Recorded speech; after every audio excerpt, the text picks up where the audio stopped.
இன்று கோயம்பேடு வணிக வளாகத்தில் பாட்டாளி மக்கள் கட்சி மற்றும் இந்த கோயம்பேடு வணிக வளாகத்தை சார்ந்த முக்கிய நிர்வாகிகளும் பொறுப்பாளர்களும் சேர்ந்து சமத்துவ பொங்கலை கொண்டாடினோம். தை பிறந்தால் வழி பிறக்கும், நல்லது நடக்கும். தமிழக மக்களுக்கு என்னுடைய இனிய புத்தாண்டு பொங்கல் நல்வாழ்த்துக்களை தெரிவிக்கின்றேன். இந்த கோயம்பேடு வணிக வளாகம் ஆசியாவிலே மிகப்பெரிய வளாகம். ஆனால் இன்று இந்த நிலையை பார்த்தால் மிக மோசமாக இருக்கிறது. சாலைகள் இல்லை, குடிநீர், முக்கியமாக குடிநீர் கிடையாது, கழிப்பறைகள் கிடையாது, குப்பை அகற்றுகின்ற அந்த நவீன தன்மையும் கிடையாது. மிக மோசமான ஒரு சூழல் இருக்கிறது. லட்சக்கணக்கான மக்கள் நடமாடுகின்ற இந்த வளாகம் தமிழ்நாடு முழுவதும் விவசாயிகளுடைய உழைப்பால் இங்கே அவருடைய பொருட்கள் இங்கே வருகிறது. சென்னை மக்கள் தொகை கிட்டத்தட்ட 1,02,00,000 பேர் இருக்கின்றார்கள். அது இல்லாமல் பாசிங் கிரவுட் அது ஒரு 30 லட்சம் பேர். இவர்களுக்கு ஏற்ற நல்ல அடிப்படை வசதிகள் கோயம்பேடுக்கு கொண்டு வர வேண்டும். சமீபத்தில் கோயம்பேடு பேருந்து நிலையத்தை வண்டலூர் அருகில் உள்ள கிளம்பாக்கத்தில் மாற்றியிருக்கின்றார்கள். இங்கே மாநகர் பேருந்துகள் மற்றும் இயக்குவதாக சொல்கிறார்கள். அந்த பேருந்து நிலையம் வளாகத்தில் மற்றும் அதை சுற்றியுள்ள சில பகுதிகளை எடுத்து சென்னையிலே மிகப்பெரிய பொது பசுமை பூங்கா அரசு உருவாக்க வேண்டும்.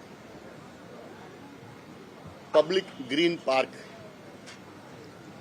இது மிக மிக அவசியமானது. அமைச்சர் மாண்புமிகு திரு சேகர் பாபு அவர்கள் சமீபத்தில் ஒரு பேட்டி கொடுத்தார். அதில் பிரம்மாண்டமாக நாங்கள் திட்டங்கள் வைத்திருக்கின்றோம் என்றெல்லாம் சொல்லியிருக்கின்றார்கள். என்ன பிரம்மாண்டம் என்று எங்களுக்கு தெரியவில்லை. அவர் மனதிலே அங்கே ஏதோ மல்டிபிளெக்ஸ், காம்ப்ளெக்ஸ், ஹைப்பர் காம்ப்ளெக்ஸ், அடுக்குமாடி குடியிருப்புகள் அப்படியெல்லாம் ஏதோ அவர் மனதில் இருந்தால் அதை அந்த சிந்தனையை அப்புறப்படுத்த வேண்டும். அவருக்கு ஒரு கோரிக்கை, 50 ஏக்கரில் கோயம்பேடு பேருந்து நிலையத்தில் 50 ஏக்கரில் ஒரு பொது பசுமை பூங்காவை உருவாக்குங்கள். ஏன்னா சென்னையில் இது அவசியமானது. அந்த பப்ளிக் கிரீன் பார்க் என்பது இப்ப இருக்கின்ற தொற்றா நோய், அதாவது அதிகமாக இருக்கிற தொற்றா நோய்கள், குறிப்பாக நீரிழிவு நோய், ரத்த கொதிப்பு, ரத்த அழுத்தம், கார்டியாக் ப்ராப்ளம்ஸ், அப்புறம் மென்டல் ஹெல்த் டிசீசஸ், மன அழுத்தம், எப்படி ஸ்ட்ரெஸ், இதெல்லாம் போய் போக்க இது போன்ற நடைப்பயிற்சி, உடற்பயிற்சி, யோகா அங்கே சும்மா அந்த பார்க்கில் உட்கார்ந்தா போதும். சென்னையில் பசுமை பரப்பளவு 25 ஆண்டுகளுக்கு முன்பு 27 சதுர கிலோமீட்டர் இருந்தது. இன்னைக்கு 5.7 சதுர கிலோமீட்டராக சுருங்கி இருக்கிறது. சென்னையில் ஓபன் ஸ்பேஸ் என்பது 21% இருந்தது. இன்னைக்கு பாத்தீங்கன்னா அது 12% தான் ஓபன் ஸ்பேஸ்.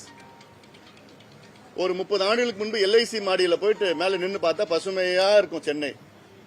இன்னைக்கு அதே LIC மேல போட்டா வெறும் அடுக்குமாடிகளா இருக்கு. இது ஒழுங்கான முறை திட்டமிடுதல் கிடையாது. ஏன் அங்க பசுமை பூங்கா வேணும்னா, இப்ப உலகத்துல பல நாடுகள் எடுத்துங்க, பல நகரங்கள் எடுத்துங்க, வெற்றிகரமான நகரங்கள், அதாவது லண்டன் எடுத்துங்க. லண்டன்ல ஹைட் பார்க் ஒன்று இருக்கு. அது 350 ஏக்கர் நிலப்பரப்புல ஹைட் பார்க். அதை எவ்வளவு லட்சக்கணக்கான மக்கள் பயன்படுத்துகிறார்கள். நியூயார்க் நகரத்தில் சென்ட்ரல் பார்க் ஒன்று இருக்கு. அது 870 ஏக்கர்ல சென்ட்ரல் பார்க், பெரிய பார்க். அது டெல்லியில மெஹர் அலி பார்க் ஒன்று இருக்கு, 200 ஏக்கர்ல இருக்கு. லோதி பார்க் 90 ஏக்கர்ல இருக்கு. இப்ப புதுசா டெல்லியில ஒரு பார்க் உருவாக்கிட்டு இருக்கிறாங்க 880 ஏக்கர்ல. அது ஆசியாவிலே பெரிய பூங்கா. அதுதான் 440 கோடியில. ஆனா சென்னையை பொறுத்த வரைக்கும் பாத்தீங்கன்னா செம்மொழி பூங்கா அது ஒரு 20 ஏக்கர்ல தான் இருக்கு. அது அதன் பிறகு அடையாறுல இருக்கிற ஒரு பூங்கா, என்ன பேர் என்ன, அடையார் பூங்கா, தொல்காப்பியர் பூங்கா, அடையார் பூங்கா, தொல்காப்பியர் பூங்கா. அது வந்து 350 ஏக்கர்ல. ஆனா அது வந்து மியாவாக்கி ஃபாரஸ்ட், அதாவது அங்கங்க வந்து ஒரு மியாவாக்கி ஃபாரஸ்ட்னா ரொம்ப நெருக்கமா ஒரு காடு போன்று அந்த திட்டமிடுதல் படி அங்க ஒரு காடா இருக்குது. அது மக்கள் பயன்படுத்த முடியாது. தியோசபிக்கல் சொசைட்டி வந்து அது வந்து பொதுமக்கள் போக முடியாது. அதனால இங்கே காலநிலை மாற்றம், பருவநிலை மாற்றம், இந்த தொற்றா நோய் பிரச்சனைகள் இதெல்லாம் வந்து சென்னை நகரத்துக்கு ஒரு சுவாசிக்கின்ற பகுதி, பிரீதிங் ஸ்பேஸ் வேணும்னா பெரிய பூங்காக்கள் வேணும். நான் சொல்லுது இந்த 50 ஏக்கர்ல பெரிய பூங்கா கிடைக்காது. ஆனா இதுதான் பெரிய பூங்காவா இருக்கும்.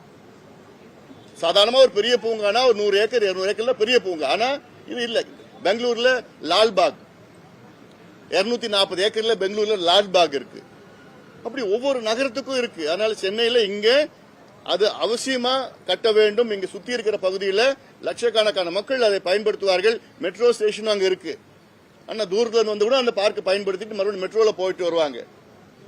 இது சென்னை திட்டமிடுதல்ல அவசியமானது. மீண்டும் சொல்கின்றேன், மாண்புமிகு திரு சேகர் பாபு அவர்களுக்கு என்னுடைய அன்பான ஒரு வேண்டுகோள்.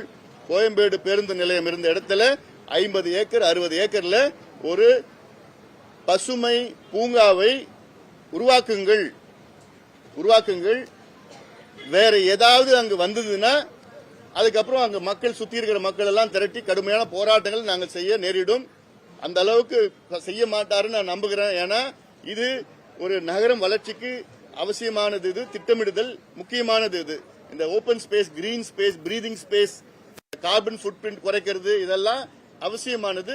அதற்கு மீண்டும் தமிழக அரசிற்கும் சேகர் பாபு அவர்களுக்கும் என்னுடைய அன்பான ஒரு வேண்டுகோளா வைக்கிறேன் நான்.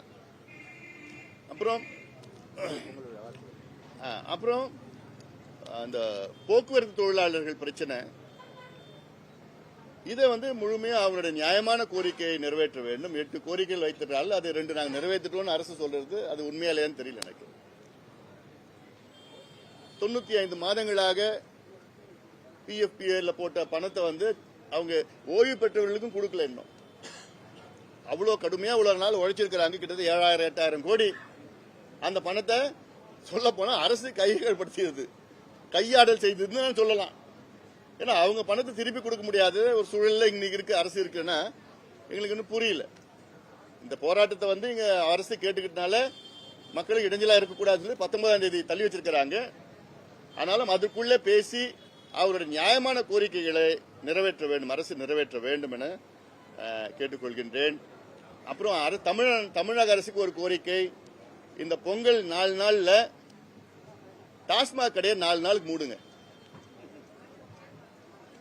இது அரசுக்கு ஒரு வேண்டுகோளா வைக்கிறேன் நான். 4 நாள் டாஸ்மாக் கடையை மூடுங்க. தமிழ்நாடு 4 நாள் டாஸ்மாக் கடையை மூடுங்க. நல்ல அமைதியா நல்ல பொங்கலா இருக்கும். ஏன்னா தை மாசம் நல்லபடியா தொடக்கம் நல்லா இருக்கணும், அமைதியா இருக்கணும், நல்ல வழியா இருக்கணும்னா இந்த 4 நாள் டாஸ்மாக் கடையை மூடணும். கேள்வியில் எதாவது இருக்கா? கோயம்பேடு பஸ் ஸ்டாண்ட் வந்து இங்க கிளம்பாக்கம் மாத்திட்டாங்க. காய்கறி சந்தையும் இங்க இருந்து திருமலைக்கு மாத்த போறதா சொல்றாங்க. ஏற்கனவே நீங்க செப்டம்பர்ல கூட அறிக்கை கொடுத்திருந்தீங்க. தமிழக அரசு அது கடுமையா மறுத்திருந்தாங்க. ஆனா ஏற்பாடுகள் நடந்துட்டு இருக்கு. அது நிச்சயமாக அது பாட்டாளி மக்கள் கட்சி கடுமையான போராட்டங்கள் செய்யும். ஏன்னா இது இங்க இருக்கிற மக்களுக்கு ஏதுவாக இருக்கிற பகுதி. இது ஆசியாவிலே மிகப்பெரிய வளாகம். இதுல அவங்க திட்டம் இங்க இருந்து மாத்தி இதை ஏதாவது ஒண்ணு வித்துடணும். அதனால இது இங்க நல்லா இருக்குது. இன்னும் அதிகமா வசதிகளை ஏற்படுத்தணும். இங்க கொத்தவாச்சாவடியில இங்க மாத்தினாங்க. அப்ப இங்க இருந்து திருமலை இசைக்கு மாத்துறதுல அங்க நீங்க வேற விதமா கொண்டு போங்க. இங்க இருக்கணும். இங்க அவசியமானது இது. இங்க இருக்கணும். மக்கள் வந்து போறதுக்கு கரெக்ட் சரியா இருக்கும். இங்க மெட்ரோ வசதிகள் எல்லாமே இருக்குது. இங்க அது இப்ப இவ்வளவு காலமா என்ன ஆயிடுச்சு இல்ல?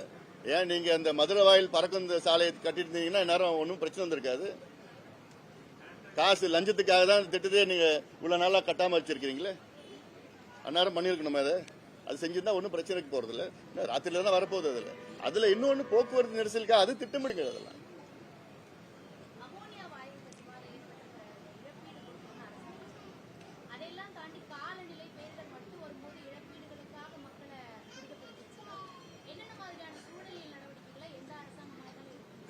அதாவது வரும் காலம் வந்து பாத்தீங்கன்னா அதிக அளவில் பேரிடர்கள் வரப்போகுது.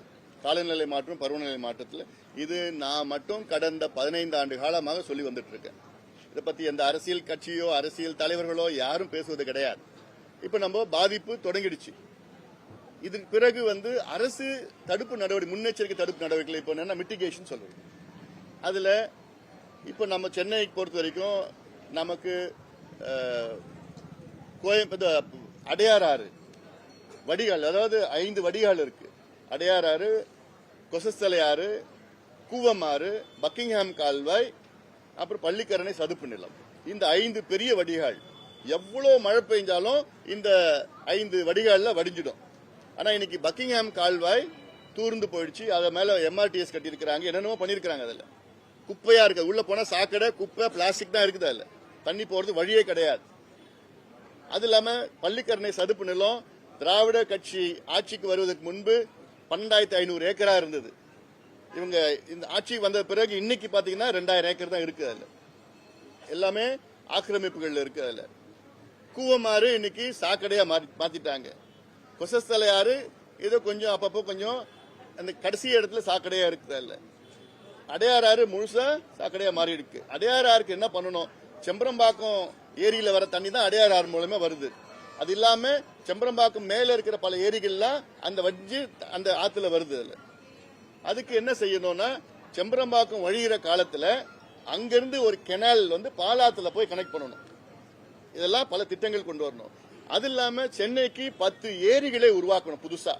ஒவ்வொரு ஏரியும் 1 TMC, அரை TMC கொள்ளளவு கொண்ட ஏரிகள். இந்த ஏரிகள் சென்னைனா சென்னை அருகில் நான் சொல்லல, சென்னையில இருந்து ஒரு 70 கிலோமீட்டர் 100 கிலோமீட்டர் தொலைவில், மதுராந்தகம் பின்னாடி பக்கத்துல, காஞ்சிபுரம் பக்கத்துல, அந்த பக்கத்துல வாலாஜா, மீஞ்சூர், ஸ்ரீபெரும்புத்தூர், அந்த ஏரியால ஒரு 10 ஏரிகளை உருவாக்கணும். சென்னையில வெள்ளம் வர நேரத்தில் இங்க இருக்கிற தண்ணி எல்லாம் வாய்க்கால் மூலமாக, சில இடத்துல நீரேற்று மூலமாக அந்த ஏரிகளுக்கு கொண்டு போகணும். ஏன்னா வரும் காலம் சோதனையான காலம், மிகப்பெரிய நமக்கு பாதிப்பு வரப்போகுது. வர தண்ணி வரல. இப்ப இந்த வருஷம் வடகிழக்கு பருவம் 4 மாவட்டத்தில் மட்டும்தான் பெஞ்சிருக்கு. மற்ற மாவட்டத்திலாம் பற்றாக்குறை. வடகிழக்கு, தென்மேற்கு பாத்தீங்கன்னா ஓரளவு கொஞ்சம் பத்தல. மேட்டூர் டேம்ல இன்னைக்கு தண்ணி பாத்தீங்கன்னா 71 அடி, 34 TMC தான் மேட்டூர் டேம்ல இன்னைக்கு தண்ணி. இது விவசாயம் பண்ண முடியாது. சம்பா அங்க பத்தல. இந்த வருஷம் சம்பா வந்து மிக மோசமா பாதிப்பு இருக்க போகுது. குறுவையே பாத்தீங்கன்னா 2 லட்சம் ஏக்கர் வந்து கருகிடுச்சு பயிர் குறுவையில. அப்போ வரும் காலம் மோசமா இருக்க போகுது. சென்னைக்கு அப்படி வெள்ளம் வந்தா கூட டைவர்ஷனரி கெனால்ஸ் இருக்கு. டைவர்ஷனரி கெனால்ஸ் நிறைய கட்டணும். டைவர்ஷன் கெனால் கட்டிட்டு இப்போ அது ஒரு சின்ன ஒரு உதாரணம் என்னன்னா, இப்ப பள்ளிக்கரணை சதுப்பு நிலம், பள்ளிக்கரணை சதுப்பு நிலத்துல இருந்து நம்ம ஒக்கிய மதகு வழியா தொரப்பாக்கத்துல ஒக்கிய மதகுன்னு இருக்கு. அந்த வழியா வந்து பாத்தீங்கன்னா முட்டுக்காடுல போய் சேருது தண்ணி. அது போறதுக்கு 14 கிலோமீட்டர். முட்டுக்காடுல சில நேரம் தண்ணி வந்து இந்த சாண்ட் பேங்க்னால தண்ணி போக முடியல. இல்ல அதை தாண்டி போய் கோவளத்தில் போவோம், இல்ல மகாபலிபுரத்துல போய் தண்ணி போகும். ஆனா அவ்வளவு தூரம் போச்சுன்னா தண்ணி பேக்லாஷ் இருக்கும். ஒக்கிய மதகுல இருந்து கடலுக்கு அங்க பகுதியில் ஒரு 1.5 கிலோமீட்டர் தான். அந்த 1.5 கிலோமீட்டர்ல ஒரு வாய்க்கால் கட்டுங்க. கட்டி அந்த தண்ணியை, வெள்ளம் தண்ணி அங்க ஏத்துனா டக்கு டக்குன்னு தண்ணி இங்க வடியும். இதெல்லாம் பல யோசனைகள் நாங்க பல முறை சொல்லியிருக்கிறோம். நாங்க அதனால இந்த யோசனைகள் GIS மேப்பிங்ல எந்த தெருவில் எவ்வளவு தண்ணி நிற்கும் எல்லாமே பண்ணணும். இருக்கிற ஏரிகளை வந்து பாதுகாக்கணும். இனி இதுக்கு மேல ஆக்கிரமிப்பு இல்லாம பார்க்கணும். ஏரிகளை பாதுகாக்கணும். அப்புறம் இந்த சென்னைக்கு தண்ணி வர்றது ஒன்னு வீராணம் மூலமா வருது. அடுத்தது பாலாறு தண்ணி. எப்படி பாலாறு தண்ணின்னு கேக்குறீங்களா? பாலாறு தண்ணி செம்பரம்பாக்கம் வரைக்கும் வருது. அது எனக்கு இங்கே வடிஞ்சு வடிஞ்சு வருது. அதில் காவிரிப்பாக்கம் ஏரியிலேருந்து தண்ணி வந்து வருது இருக்கு. அதெல்லாம் பல. அப்புறம் கிருஷ்ணா தண்ணி வருது எல்லாம். அப்புறம் டீசாலினேஷன் பிளான்ட் பண்றீங்க. டீசாலினேஷன் பிளான்ட் எங்களை பொறுத்த வரைக்கும் அது வந்து ஒரு ஃபெயிலியர் மாடல். தமிழ்நாட்டில் சென்னையில் ஆண்டுக்கு மழை பார்த்தீங்கன்னா சராசரி மழை 1050 மில்லிமீட்டர் வருது. 1050 மில்லிமீட்டர் மழை பெய்கின்ற ஒரு நகரத்துக்கு டீசாலினேஷன் பிளான்ட் தேவையா? உங்களுக்கு அந்த தண்ணியை பாதுகாக்க துப்பு கிடையாது. இவ்வளவு காலமா விட்டுட்டீங்க. அதை விட்டுட்டு டீசாலினேஷன் எங்க போடுவாங்க? சவுதி அரேபியா, துபாய், மழை இல்லாத பகுதியெல்லாம் போடுவாங்க. இஸ்ரேல் போன்ற நாடு, சவுதி அரேபியா போன்ற நாடு அங்க 50 மில்லிமீட்டர் 30 மில்லிமீட்டர் மழை தான் பெய்யும். ஆனா இங்க சென்னைக்கு டீசாலினேஷன் பிளான்ட் போட்டிருக்காங்கன்னா இதெல்லாம் வந்து சாதாரணமா திட்டமிடாதது. அவங்களுக்கு தெரியல, ஏதோ போடணும்னு போட்டாங்க. இருக்கிற தண்ணி இருக்கிற மழையை நம்ம பாதுகாக்கணும். அதனால இது போன்றது அது இல்லாம ஏமா நீங்க கேட்ட கேள்வி இந்த அரசாங்கம் செய்யணும். மக்கள் அடாப்டேஷன், மக்களும் மாறிக்கணும். இது இன்னைக்கு அப்புறம் மழை பெய்ஞ்சுதான் ஆகும், வெள்ளம் வந்துதான் ஆகும். அதுக்கு நம்ம என்ன தயார் நிலையில இருக்கணும். அது இல்லாம இப்போ வானிலை மையம் துல்லியமா சொல்லணும். வெளிநாடுகளில் சொல்றாங்கல்ல 2 நாள் பிறகு 3 மணிலிருந்து 4 மணி சாயங்காலம் 1 மணி நேரம் மழை பெய்யும். எந்த பகுதியில் மழை பெய்யும்? அண்ணா நகர்ல மழை பெய்யும், அண்ணா நகர்ல மழை பெய்யும். அப்படி பல நாடுகள்ல இருக்கு. அந்த தொழில்நுட்பம் நம்ம கொண்டு வந்துட்டா நம்ம திட்டமிடலாம், பிளான் பண்ணலாம். இப்படி எல்லாம் இருக்கு. அதனால மிட்டிகேஷன், அடாப்டேஷன், திட்டமிடுதல் வேணும். இதெல்லாம் இன்னும் நாங்க ஒரு ஆவணம் தயார் பண்ணிட்டு இருக்கிறோம். புதுசா என்னென்ன செய்யணும்னு சொல்லிட்டு தயார் பண்ணி அதுல நான் உங்ககிட்ட ஷேர் பண்ணிக்கிறேன். நாடாளுமன்ற தேர்தல் நெருங்குது, பாமகவுடைய வியூகம் என்ன சார்? எங்களுடைய நாடாளுமன்ற தேர்தல் சம்பந்தமான நிலைப்பாட்டை விரைவில் அறிவிப்போம்.